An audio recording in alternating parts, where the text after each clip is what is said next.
Yes!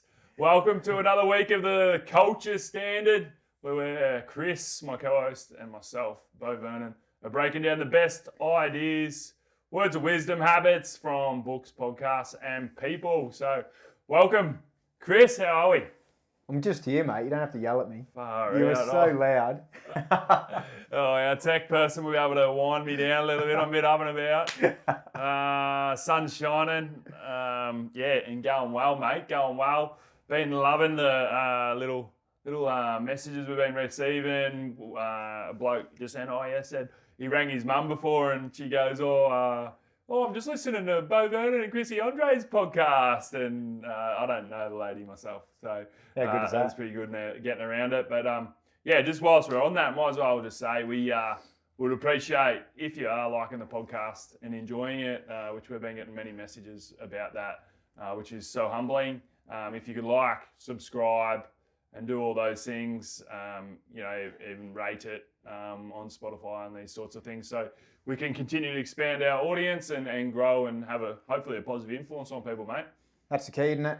The more we grow, the more people we can reach. So Yep. That's all we ask of you. Asking a small act of kindness. That's it. Small act of kindness. How's your week been, mate? It's your birthday during the week. It was. How old are you? You caught me. You're 37. 37, yeah.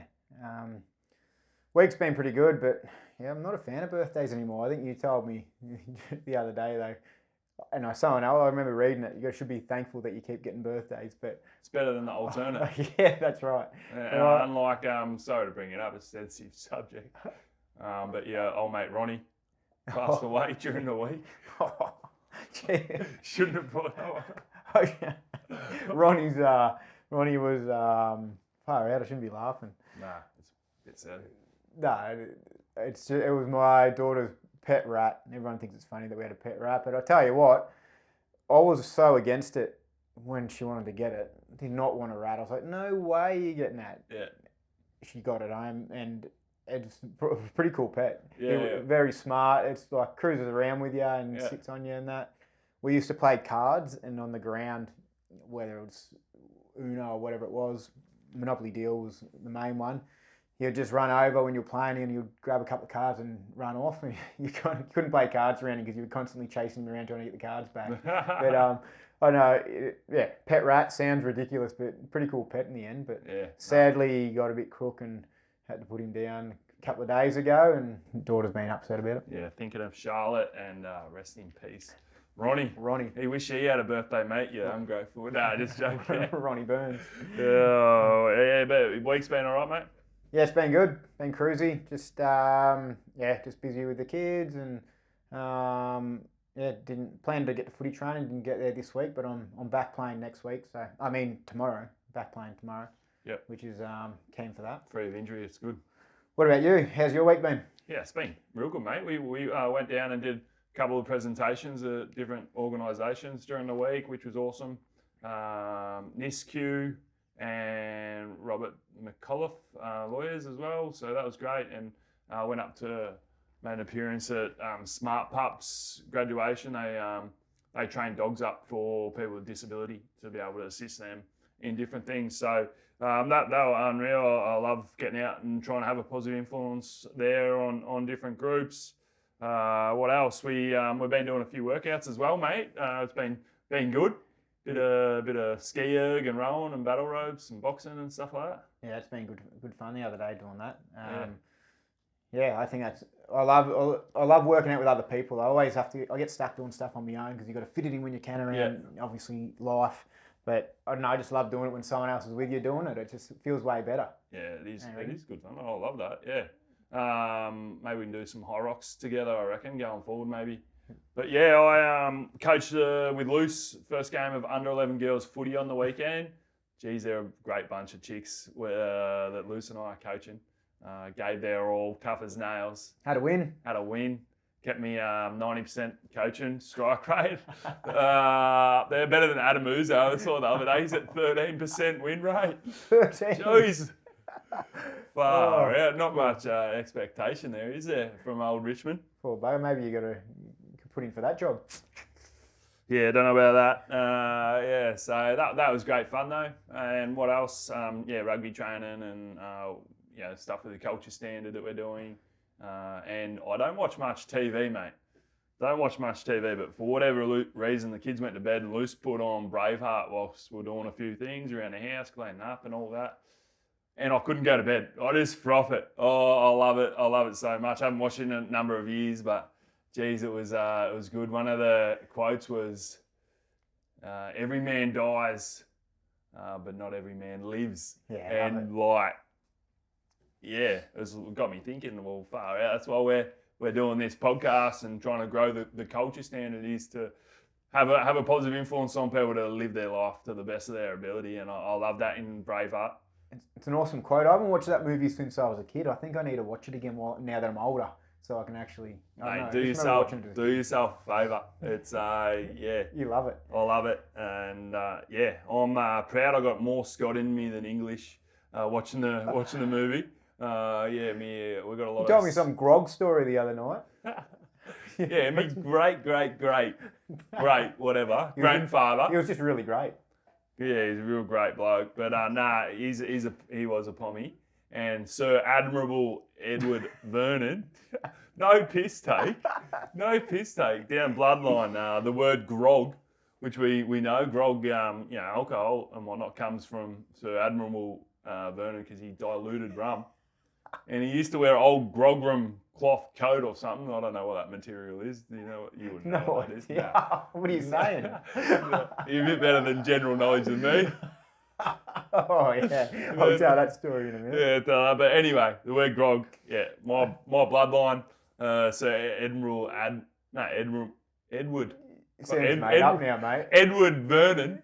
Check it out. It's on Wikipedia. Everything on Wikipedia is real, isn't it? Yeah. Yeah, that general knowledge one got me though.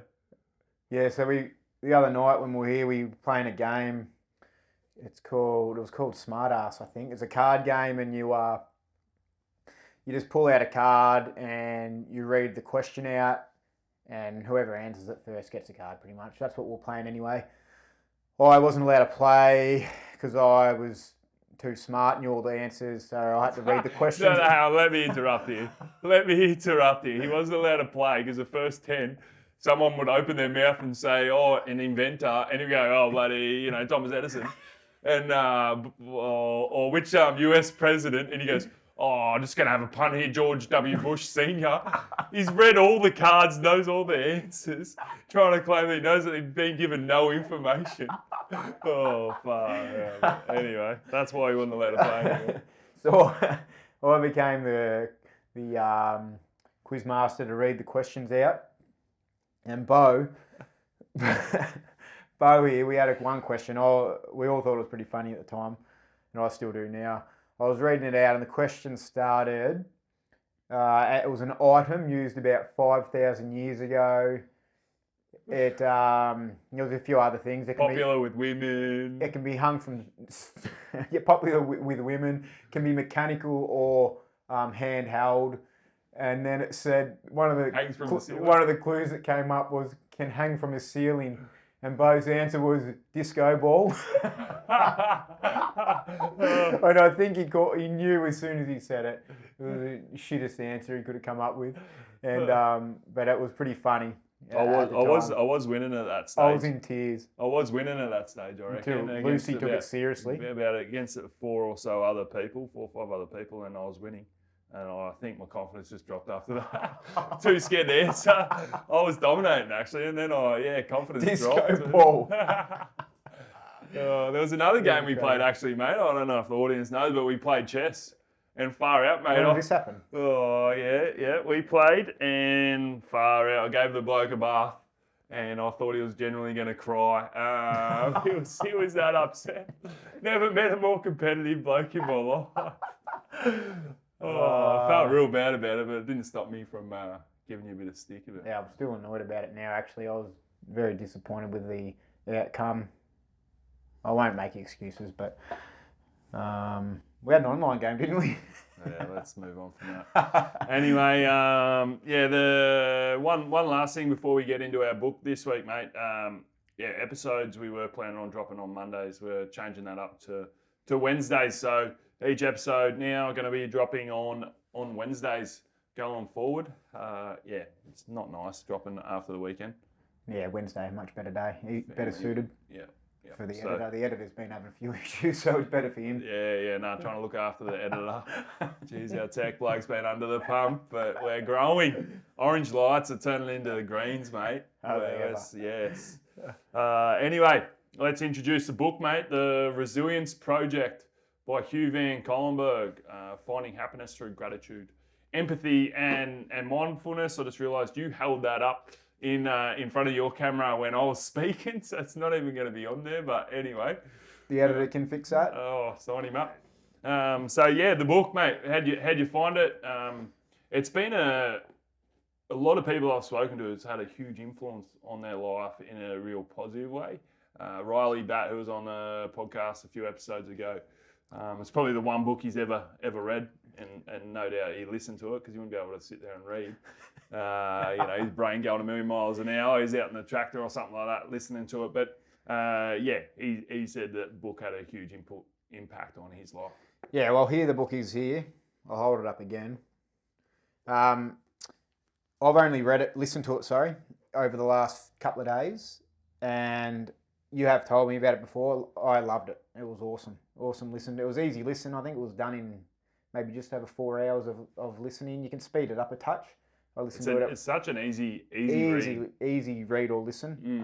So it's a quick one. You can get it done in a day. Speed it up to 1.5 or whatever, and I was done and dusted pretty quickly. And yeah, awesome book.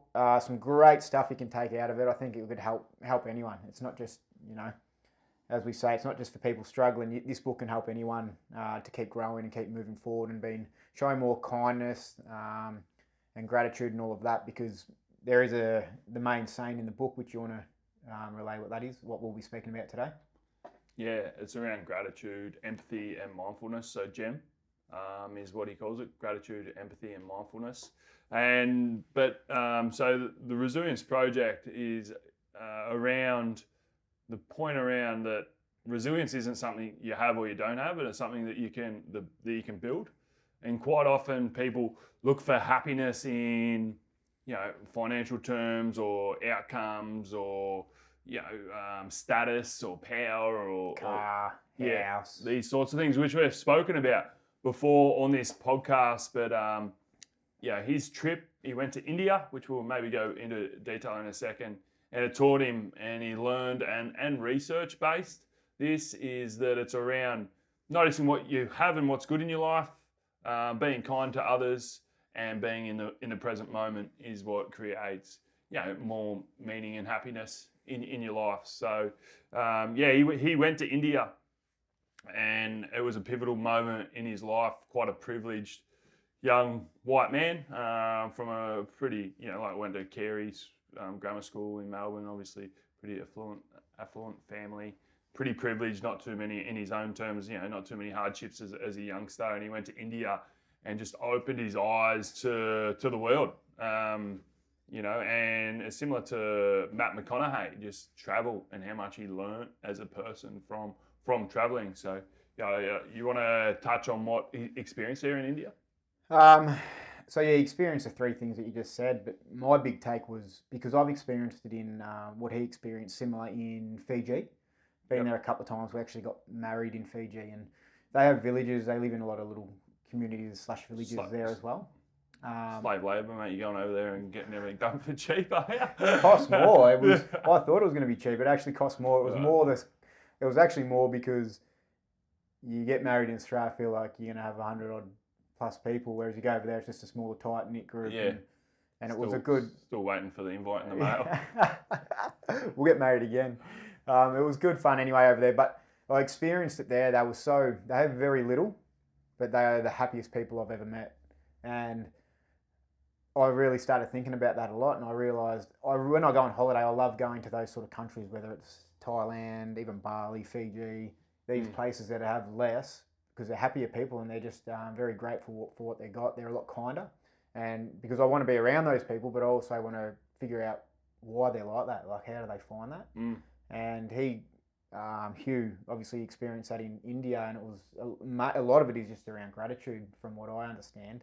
and what I've picked up on. And yeah, so that'll probably lead us into our first one, I guess. Yeah, yeah. So Hugh went to India. He went to a school. He started teaching at school, mostly grade 3s and 4s and different things like that.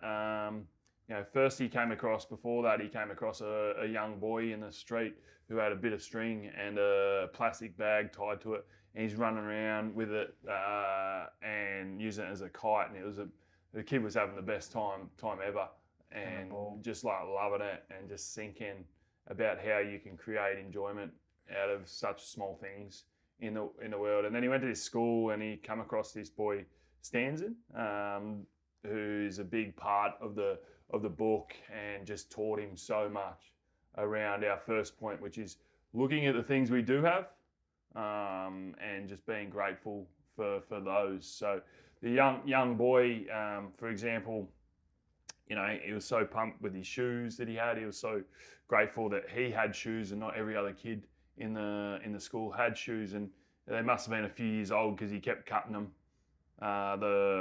So his foot could fit through because his toes would grow out. Toes were too big. And he's grateful for that. The kid was sleeping on hard floors and didn't have a bed. Biggest smile on his face still. And he was most happiest, joyous boy he'd ever met, and very kind and caring as well. So yeah, just on that gratitude. Riley mentioned it to us around how that has been one thing that took him out of a dark place. I think he alludes to depression, and really started looking at some 3 things he had each day to be grateful for, and he started writing those things down. And in the book, it talks about Dusty Martin doing 210 days in a row of being great. Over 1,000, I think.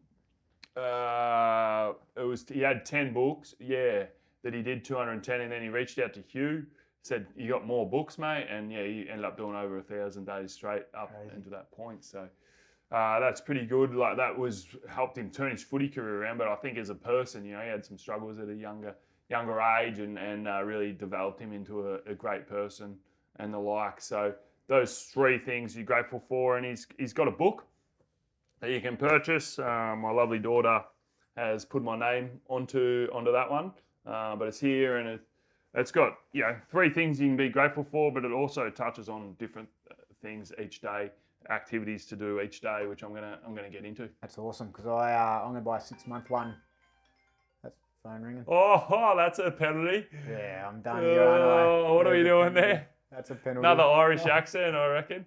No, we'll get to, what. Love to hear from the audience on this one. What penalty should Chris do for his phone just ringing? I'm usually pretty good at that too. I've let myself down there. I've been thrown off.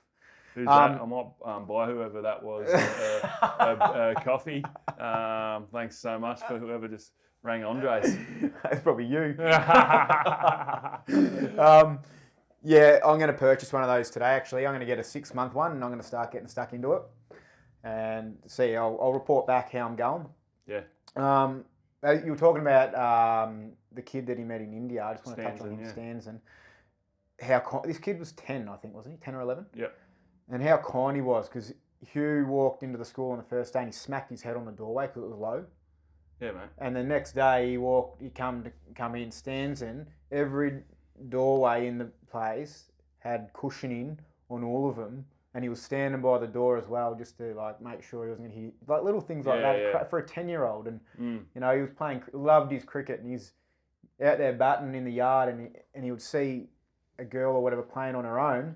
He'd literally drop the bat, leave, and go sit with her and play with that kid that's on their own. Like, at the age of 10, to have that sort of awareness and kindness, I think. It's unreal, awesome, mate. And you're really stitching me up here, because that's really under empathy, isn't it? Our next point. No, we're going through gratitude, but I just feel like it all stems from just being grateful for what you got. You can then extend yourself out to, because you're not in your mind about wanting this and wanting that. You can just really be kind. Like, to me, gratitude's not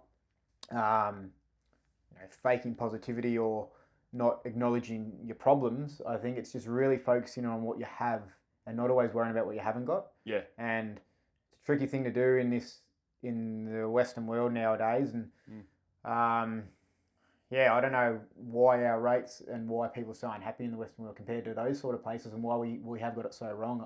it's a pretty amazing to think that people over in countries or in areas like he was in can be so joyous and happy, and yet over here in Australia we've got so many great things in our lives, and the rates of mental health, depression, anxiety, suicide rates, and the like are getting worse. Well, the stats show wealthy societies have way more anxiety and depression. So yeah, So it just comes down to being grateful for what we've got. I 100% think. Not always sort of wanting more. I know a lot of people struggle with the expectation of feeling like we need this and we need that, and the like. So being grateful for what we got and just appreciating the little things in our life. Like, when I hurt myself, I couldn't breathe and couldn't talk and couldn't eat any food for 3 weeks. And never in my life would I think to be grateful for those such little things. Yeah. But when it was taken away from me, it really made me appreciate these little things I've got in my life. I was craving food so bad. I remember, they were worried about me choking, and the nurse had to feed me because I couldn't move my arms up to my mouth at that time. And the nurse feed me some ice cream. If I was able to swallow that, I was then able to have some peaches. End of the bed, Dad picks up this bowl of peaches, brings them up to his mouth, and pulled the spoon there and went to start eating them. I swear me legs nearly started working on it. Over there and tackling to the ground.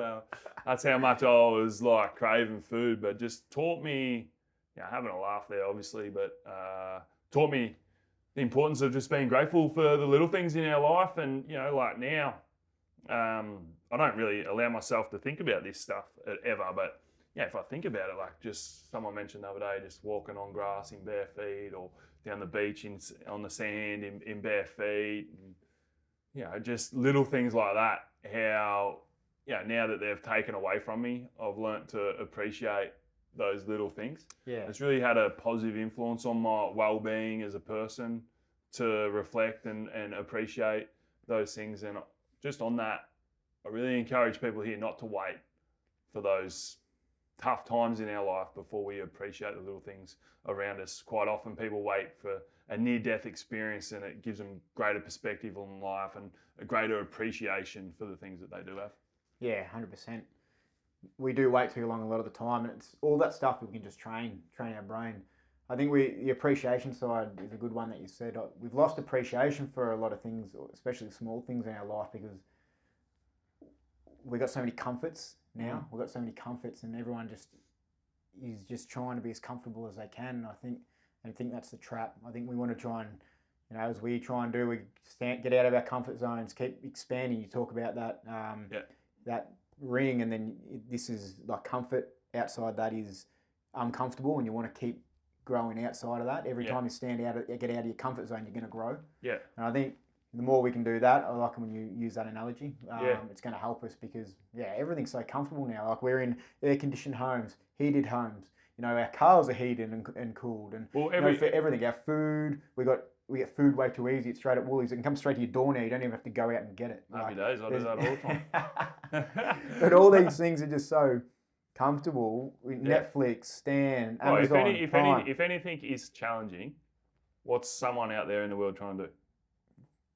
They're trying to invent something to make it easier. So, that's where we struggle, I think, with resiliency, because we're used to that comfort.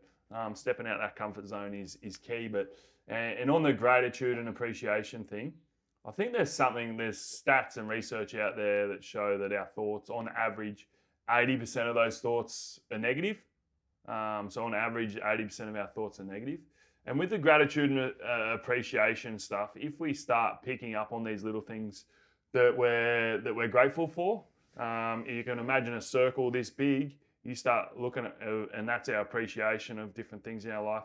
The more things you notice that are just tiny, grows a little bit, grows a little bit, grows a little bit, grows, and it just little deposits. He talks about getting the little wins and just looking at the little things. There. So we're big on that. We're big on building deposits. It's the same with our gratitude and appreciation.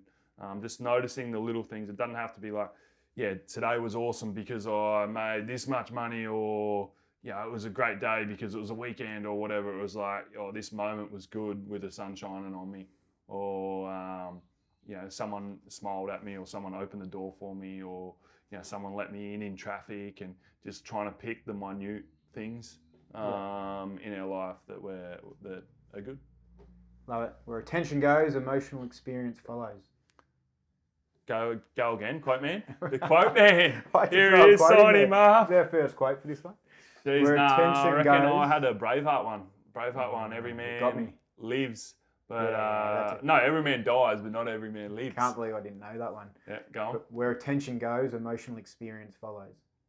All right. Okay. So what we're focusing on, so the gratitude thing, let's focus on what we have, and then you're going to feel so much better. If you keep focusing on the things you don't have, you're gonna have a crap experience. Why is it easy to get caught up?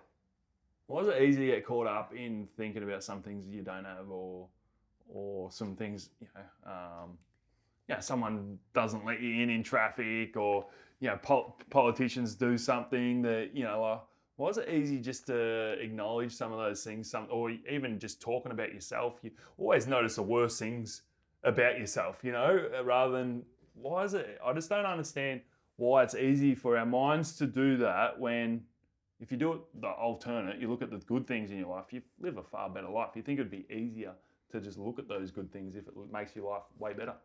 Somehow in the brain it's trying to protect itself, I guess, because that's all the brain's trying to do, isn't it? Yeah. I've always thought the same thing. I go, why is everyone straight away think negatively or think about what they don't have all the time? Yeah. And it's bigger here in the Western world because having social media, I still think is fucking crazy. Like, just for that, I would love to be able to get to the point where I can just have nothing on my phone. Nothing at all. What's the point of having it?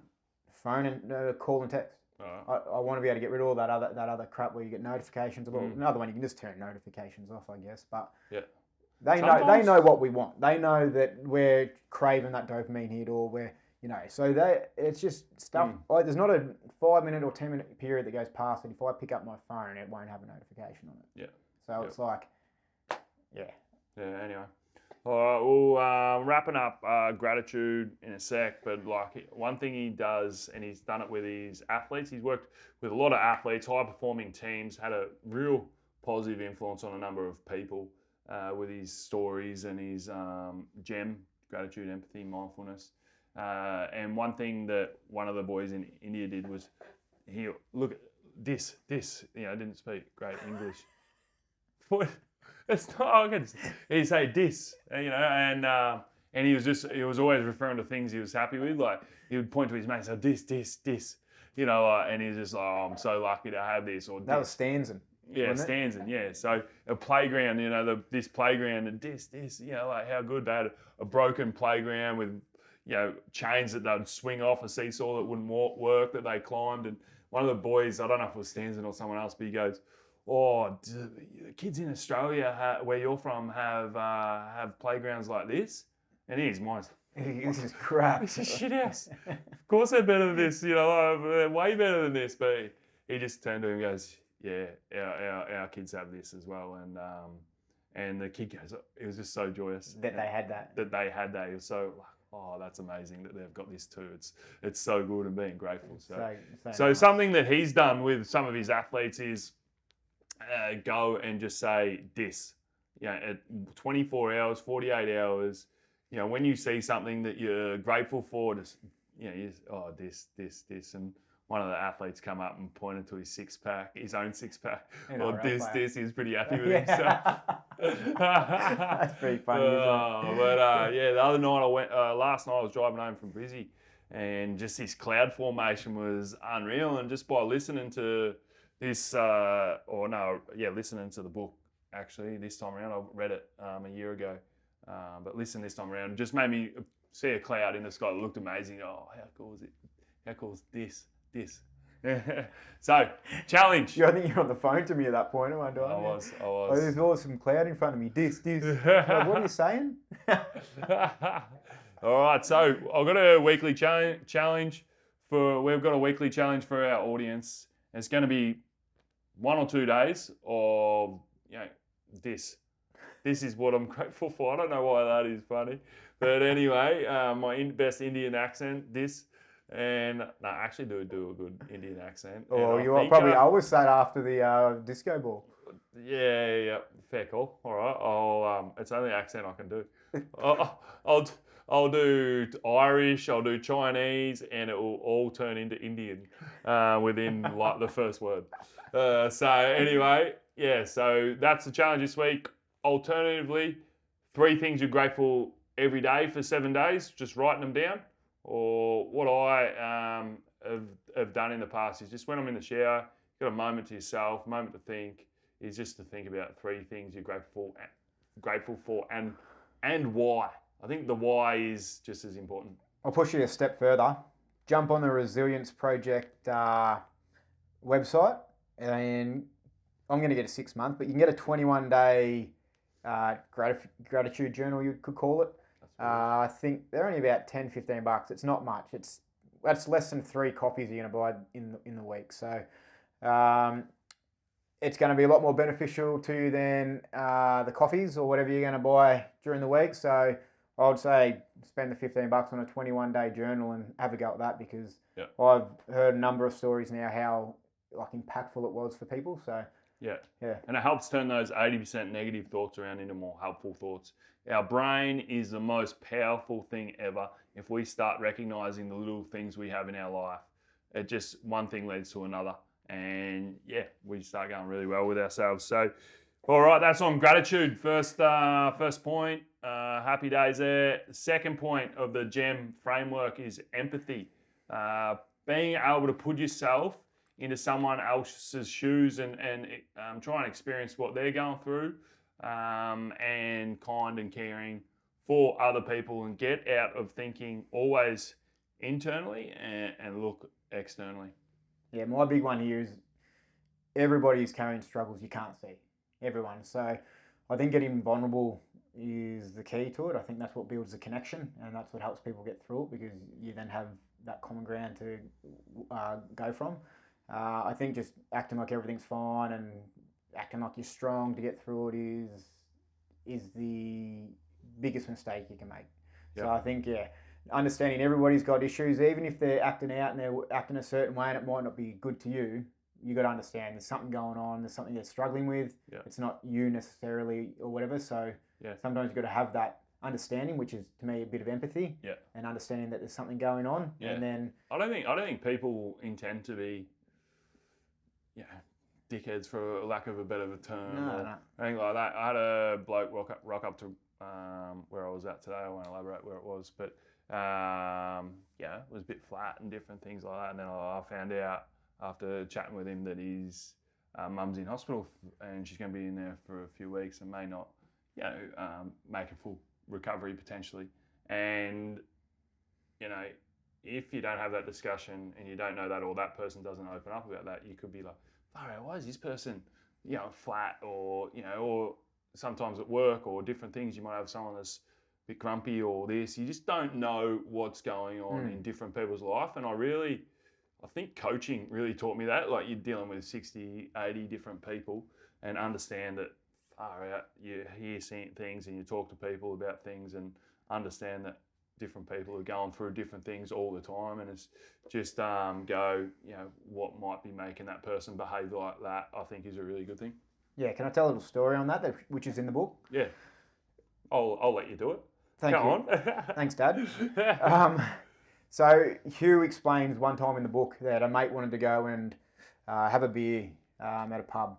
So he was going through a phase where he was leaving his phone at home. He was like, when I'm out of the house and I'm going with someone, I'm going to leave my phone at home. I don't need the distraction. I want to be like mindfulness. I want to be 100% with this person, give them all my time and speak to them and have full connection. So he did that.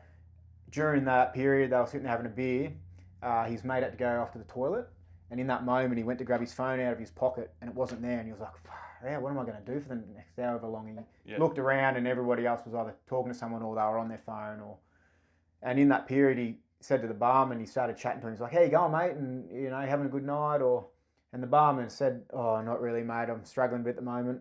And they kept talking, and he just mentioned that he's going through a breakup and that he's struggling and all that. And they spoke a bit more, but he went away from that. The barman then found a bit more cheerier, happy, got something off his chest. Someone sounded like they cared.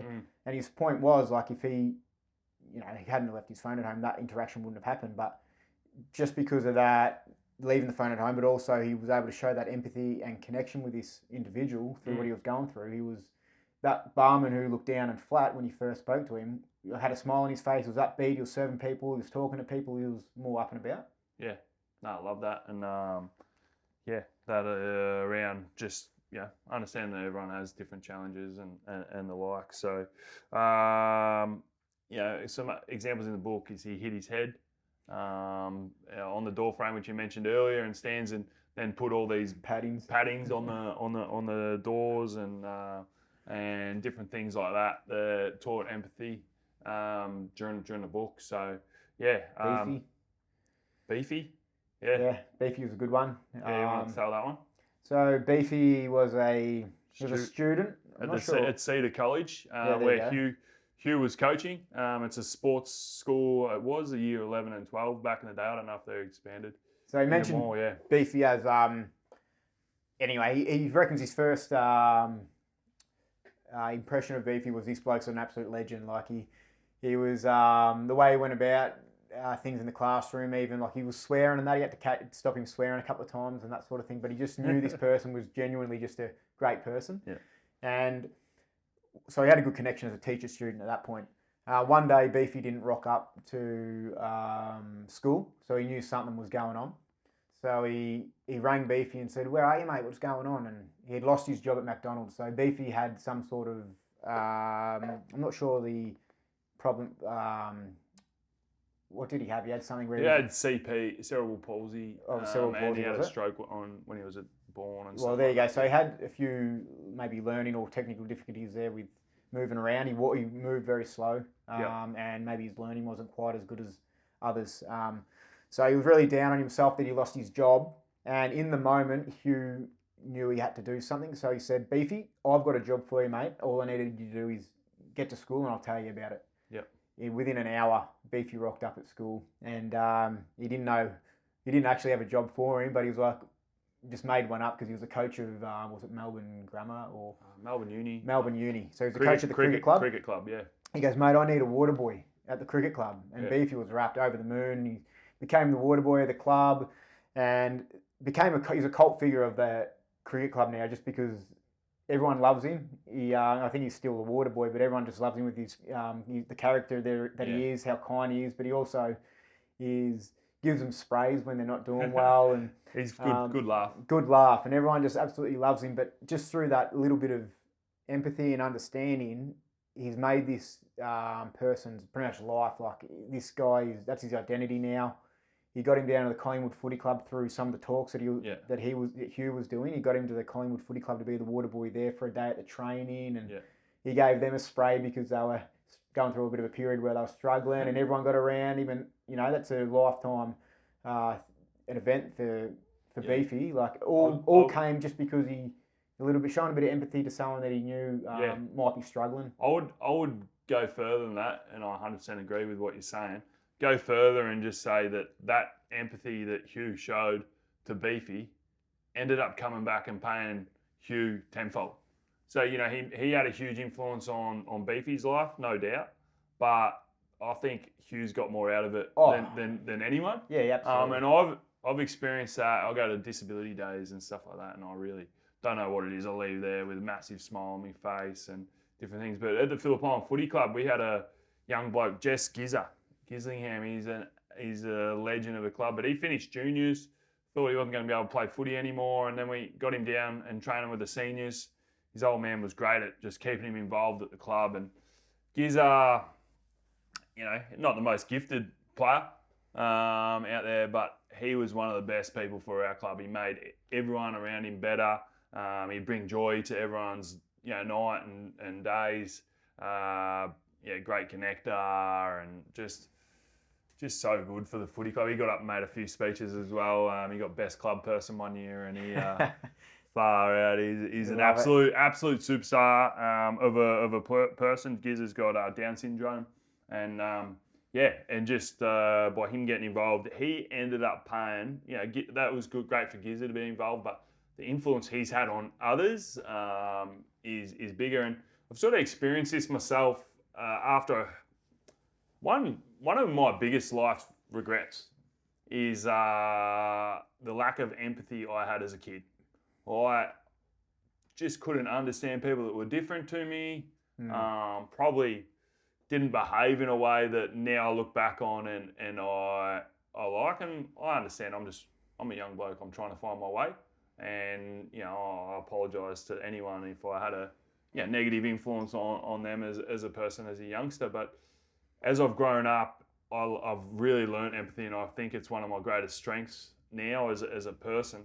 But it probably took for me to break my neck and see the kindness that people showed me when I hurt myself, to then understand how much that has an influence on people in a positive way, like just being kind to someone else and empathetic of someone else. It actually makes you feel good. And we've talked about that being selfish in the past. You do, put yourself in someone else's shoes and kind to them, that then has a positive influence on you. So I've had to go through that of not having great there and really improving that in my life. And it's something that, to the day I die, it's going to be really true to me about being empathetic of other people and understanding everyone's coming from different situations, and acts of kindness make you feel better than just looking after yourself. Yeah, definitely. It's a 100% proven fact, like through studies, that helping others actually improves your well-being. So, yeah, I see it as a no-brainer, really. Yeah. You're going to feel better for it. If, like you said, when people were so good to you, what did you end up doing? You realise, you started doing it. Look at you, So the more people you do it, the flow-on effect, the domino effect, or whatever you want to call it, Some good clips out there I've seen, and I've shown the kids, or the kids have shown me, around someone doing something kind to someone else, and then that goes to someone else, and it goes full circle, and it gets back to the original person eventually, that does something good as well. So anyway, you mentioned earlier around the well-being and different things like that, and being honest about how you're going and different things there. Vulnerability, from a well-being point of view, like if someone says, you don't always have to just pretend everything's always good. Well, I think it's also the fact that you can keep going in a sec. Sorry, I think we need to ask the question more, because most people aren't just going to. That bar example, for example, where Hugh was talking about the guy at the bar, as he said, if he didn't ask him, "Hey, how you going?" He's not just going to come over and go, "Hey, mate, I'm really struggling. I've had a breakup." Yeah. Like, you know what I mean? So I think. I think though, I don't want to hear everyone's problems. No, I realise that. You need to choose your times, and you choose your people. Like, I don't want to say how you going, and then every single person unload on me with fucking everything that's going wrong in their life. Like, far out, put a smile on your face, far out. Cheer up, Charlie. Do you know what I mean? Like, I'm not being a hard ass here, but I'm just trying to put myself, like, you need to know your people. Yeah. And you need I understand what you're saying. And like any one of my good mates, far out, give me a call. I want to hear from you. But I don't know. I don't be hearing everyone's problems. No, I agree with what you're saying. There's a line to it. It's not like. I think people that are really struggling, I'm open to listen to that at any time. But if it's just general things where it's like, chin up, keep going. Yeah. I understand that. I think I was listening to sing. The reason why I brought it up anyway was I was listening to Dylan Friends or something like that the other day. It was Dylan Buckley and Tommy Sheridan. Yeah. And they did this really good thing. It's like, we take the piss out of each other as blokes. We're in WhatsApp group or whatever, and we're just mess around, taking the piss. And it's like they did this thing where they might do it every couple of months, where they just get every bloke in their group to, instead of just going, how you going? And good mate, bloody hell, how are you? Sort of thing. It's once every couple of months you put in a scale of 1 to 10, how you going? 10's fantastic. 1's you're bloody down the dumps. 6 is about average. Anything below that, you probably want to reach out to that person. And 3 or something like that, you really need to wrap an arm around them. Give them a call. And you need to number it. But then you also got to say how you're going in your work life, your family life, personal life, this and that, and just give a bit of a description as well in there, like going, well, He gave the example. Work's going well. I've got a few issues with my health, and it's making me a bit nervous and all that. And I think it was good exercise, really. And awesome. Thinking I might whip that out with a couple of groups of mates going forward. Yeah, I think that's an awesome way to go about it. It's you only need to reach out to that person, if they are struggling. It's a quick way to say, yeah, we're good, or no, I'm actually struggling. Yeah. And then, you can try and, put an arm around them and build them back up. But he did mention in there it's how it's working, and some people that were struggling, within a few days of everyone getting around them and helping them with their problems, they're up and about again and they're good to go. Yeah. So, yeah, definitely. It was it was great. Sweet, mate. That's empathy. So gratitude, empathy. We're up to mindfulness now. What is mindfulness, mate? Mindfulness is just, for me, being in the present moment. So being right where you are. We can fear of, we can regret. Sorry, mate. Something flew past. Yeah, you would too. You can't do two things at once. Far out. You're worse than me at that. No, mate, if you're about to do something, do not try and talk to you. Yeah, I'm present, mate. I'm doing what I'm doing, don't So, pretty much, very mindful of whatever you're doing. But yeah, being in the present moment. No, sorry, what are we talking about again? I forgot. No, go. Fucking hell, you're really stitching me up here. Yeah, sorry, mate. Shut up. Do you want to do this in the Indian accent? So yeah, I feel like we regret the past too much and we fear the future too much, or we try and plan for the future too much. I think you can't. You can to a certain extent, but a lot of things you're out of your control. I think being way more mindful in terms of being where you are and being present is what is so important for gratitude and for all that sort of stuff that we've been speaking about. We can't have a meaningful conversation if we're constantly talking and we're thinking about other things, or we've got our phone, and I don't think we can have that connection as well if we aren't in that present moment. And a lot of people's conversations nowadays, and I've experienced it because I used to do it all the time, I was never really right there. I was trying to wrap conversations up just because I wanted to get out of there and move on to the next thing I wanted to do. And now I find myself just, even earlier, I was speaking to a guy and I knew the time, I was like, far out, I've got to get out of here. But I was like, stuff this, he's talking to me, he's really getting into this, he's telling me a story, he's telling me about a few things. And I sat there and just listened and spoke to him. I was there 45 minutes longer than I was meant to be there, just talking to him but it was good. I had connection with him, we had a good chat, and I feel like I walked away from there, he was feeling upbeat about having a chat. And, yeah, good, mate. And it's just being right there. I could have quickly gone, no, mate, I've got to get going, see ya, and just left him, but yeah. No, good, man, good. Enjoy that. And it's something that anxiety, I feel, is ripping through our society. And I think you can find it hard to be anxious if you're right there in that moment. Yeah, for it's sure. usually worrying about something you've done in the past or something you've got to do in the future. Well, anxiety is it's made up. Most of it's because most fears and just what you think's going to happen, it doesn't even happen. Yeah. So I feel a lot of anxiety is from fears, isn't it really? Worried about certain things that don't eventuate. Yeah, and I know when I'm not going too well is when, I've got wheelchair rugby, culture standard, I've got work, different works, speaking gigs, I've got family, 3 kids you run around after doing something every night of the week, every bloody morning of the week. You're wanting to catch up with mates, do this, do that, and explore and live life still. And I find that when I feel like I go well a lot of the time, and there's not really many times I'm down in the dumps, but when my mind and I'm not at my best and being the best dad and the best husband and the best mate, best whatever, is when I'm overwhelmed with all these different things that are going on in our life. And it just comes back to focus on what you have to do right now and let those other things be, and need to get strategies in place to try and not allow us to think too far ahead and 2 different things. So maybe it's creating a notes list or getting whatever works for you set up to be able to focus on what you're doing now and not worry about all these other things that are going on in your life. Yeah, and you're always going to get to the point where you get overwhelmed about, especially as a parent, your work and all these things. You're always going to find moments where you're overwhelmed because you've got so much to focus on and do. But it's more training yourself not to do it every time, because if you keep continuously doing it, your nervous system just burns out and it becomes a habit. Your brain just, everything in your body that's the habit now. It's just anxious. And that's where it becomes a massive issue for your mental well-being when it's constantly there. Yeah. So, yeah, definitely not saying don't get overwhelmed and feel anxious here and there, but it's just about being aware of it and trying to put things in place, like you said, so you can try and be on top of it as much as you can. And best thing for that, I feel, is probably being mindful, being present in the present moment.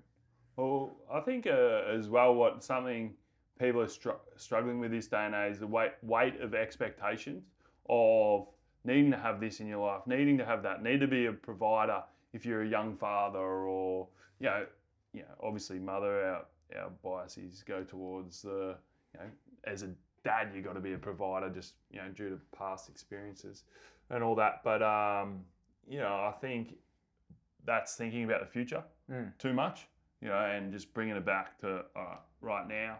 And then that can really help our behaviour. And this all started for him. He was, all these experiences are from his experience in India and his study and research of the kids over there. That every morning they'd do a meditation, it was, before class. And he's like, let the kids run around and all this. Don't be doing that. But then he found out that it was actually optional and the kids enjoyed doing it and they really grew from that and become happier kids.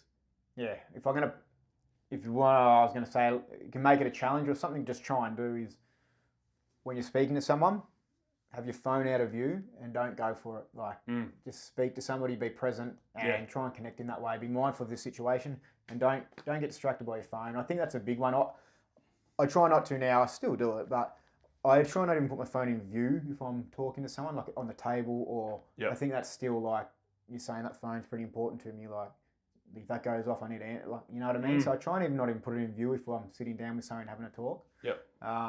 Well, that's a large reason why we're not present in the present moment this day and age is the social media and phones that have created minds that are, bang, bang, needing instant gratification and dopamine and these sorts of things. Dopamine that you're overload. sort of just looking bang, bang, bang for the thing and not just being present. So getting things in place around our technology use to be able to be present. And it was a little bit ago, I was on the phone to a mate and I had my headphones on and then I just found myself scrolling on Instagram. And I was like, far out, I'm on the phone to this bloke, should not be on this at the same time. Yeah. It's pretty normal. dog act, I reckon. Yeah. It is, but it's pretty normal now. Okay. I think, we've got a dopamine overload. We just can't, that focus is just gone now. Like with dopamine, you are like, we get it so easily now that we don't have to work hard for it. In the past, you'd have to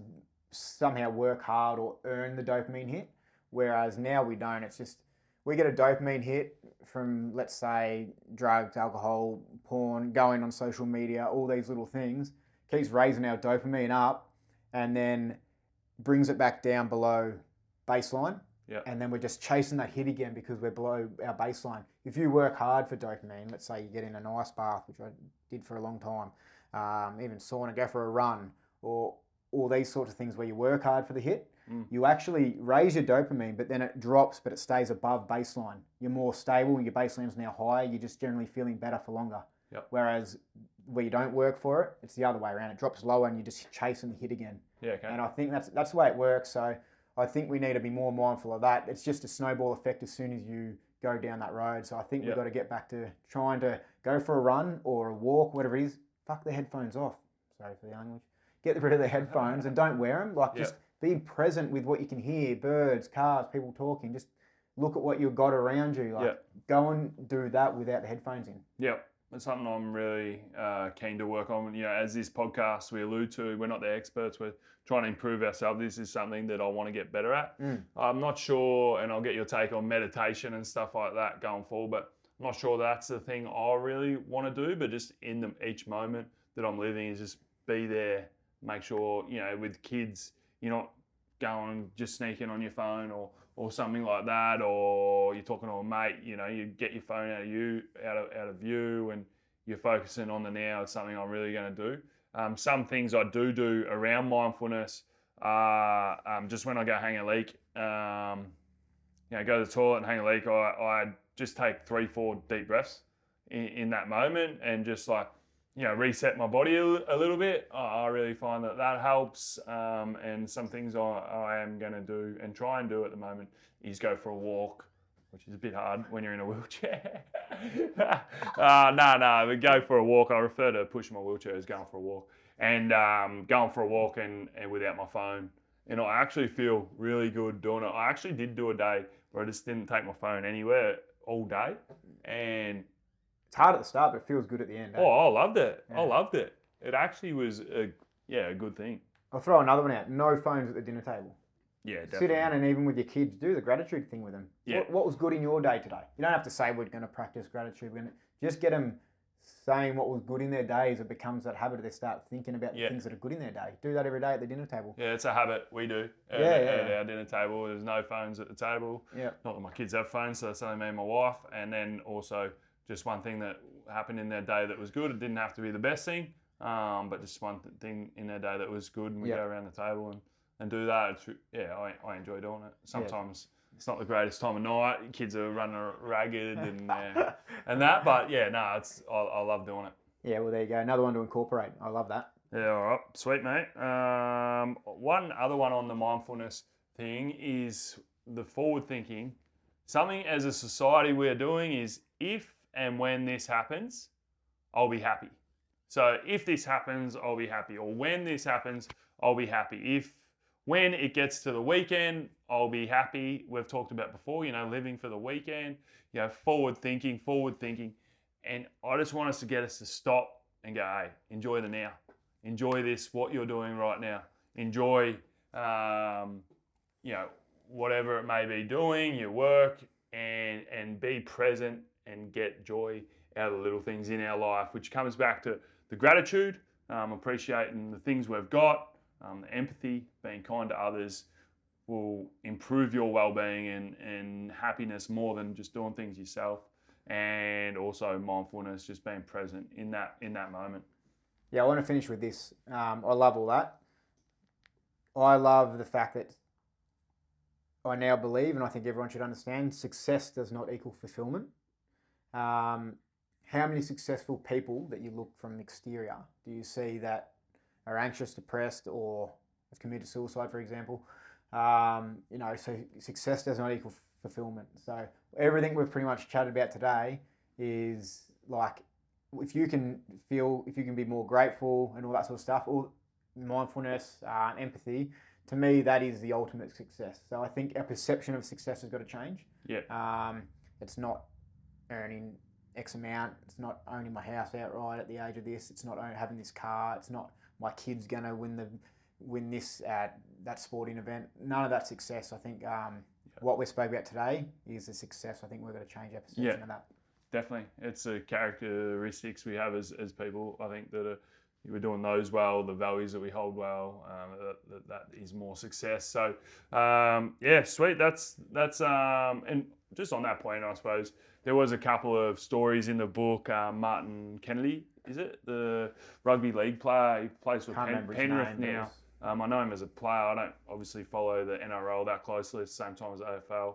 But I do enjoy watching the State of Origin and finals time and stuff. But he was Martin Kennedy, and he, said thanks so much to Hugh because he had decided the day before here in his speech that he was going to take his own life, and it was only because of that he heard that he's still here. So that success as a person, in the NRL, living out a childhood dream, and everyone thinking everyone's got their life in order and together, when they're what we call successful, isn't necessarily true. People are just people, and success is far better measured on these things like gratitude, empathy, and mindfulness. So, Thanks, mate. What's on for the weekend? You got anything on? Playing footy tomorrow. Oh yes, going to get a win. No doubt. Yeah. All right. Hopefully you play better. Hopefully you play better than the first game you played. You didn't go that well, did you? I don't think I went very well at all, but I'm sure you will get the job done tomorrow. Oh, yeah. Happy days. Say it right here. Cool. All right. We'll check in next week and see if that's true or not. Got a lot of kids' sports on Mother's Day. I've never played a game at age of 37 either, by the way, so it'll be the first one. Oh, yes. Could be a good year for you. Just want to give a shout out to all mothers Mother's Day this weekend. Me and you yourself got great women in our life that are great mothers to our kids. Shout out to Luce and Jess. Jess is a very funny story. Jess, first Mother's Day, Charlotte was like, I don't know, a month old. Yep. Jess is like, oh, what am I getting for Mother's Day? I was like, probably nothing. She's a month old.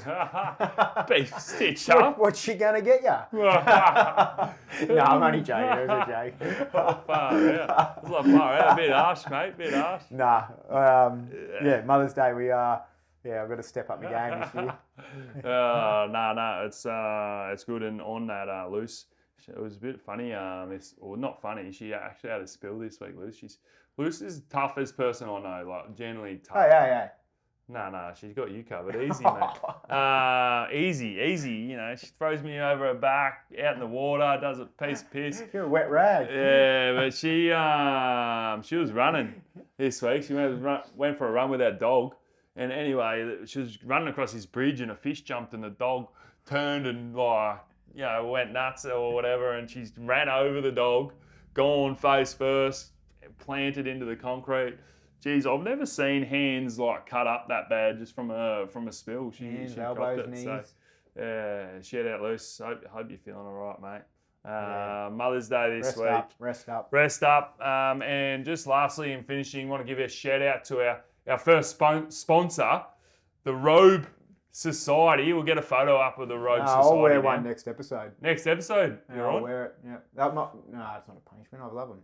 Yeah, no. I was going to say, well, you should do this sponsor in the Indian accent. Far out. The Robe Society.